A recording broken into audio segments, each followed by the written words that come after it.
I've told the story once before, I know, at least on a Sunday, that there was a time when I was in seminary and I got into a car accident. And the result of that for me was not as bad as it could have been. I only suffered a minor concussion.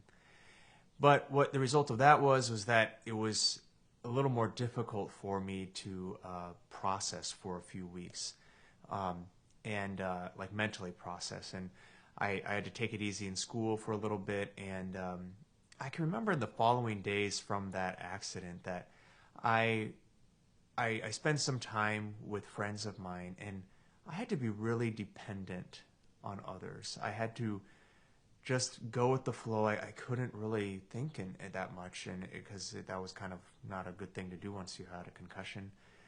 And but there was a real grace in that. I felt a real freedom in it because I didn't have to continue to try to self-will myself into things. And I think that there's a certain sense of, there's a real beauty in that in our lives, that really, even though we can go through our lives as you know, kind of making our way and making things the way we see them to be or the way that we want them to be right, there's a real grace in surrender and just saying, I don't know and I can't do anything about it. And really, or those moments where we kind of know that we're at our wit's end. And this is what a lot of addicts and have found when they find themselves finally in like a 12-step program, because that first step is the one that says that they're powerless, that they can't do, they're powerless over their addiction. And they've found that time and again when they've tried to quit. But when we get to that place, we're finally able to say that, you know, that there's something that's greater than us that can help us.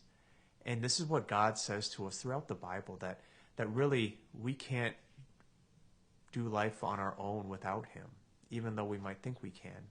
He says to the people of Israel today through the prophet Isaiah, I am the Lord your God who grasps your right hand. It is I who say to you, fear not, I will help you. And he says, fear not, O worm Jacob, O maggot Israel. Kind of saying that this is how lowly we are. Not in a derogatory way, really, but just to say we're as lowly as these insects. I will help you. I am the Lord, your Redeemer, the Holy One of Israel.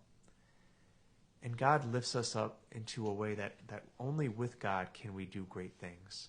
Only with God are we able to conquer anything. And really, it's his power working through us. And so today we celebrate the feast of St. John of the Cross, a great spiritual doctor of the church. And he would talk about a dark night of the soul, this time where you don't really feel God working in your life at all. You can't feel his presence with you. And in that time, it feels really helpless. But there's something beautiful in it that we know he's still there, and that we still want to depend on him. Now, I don't know that a lot of us will feel a dark night of the soul in our life, because it takes a real depth of spirituality to even get to a place where you can recognize that. But what we know from his writings and from the Bible too is that we're helpless without God, and we need his help today. Let's ask him today to really help us to depend on him, so that we don't try to live a life run on self-will, but really a life dependent on God, who is our Redeemer and our only hope.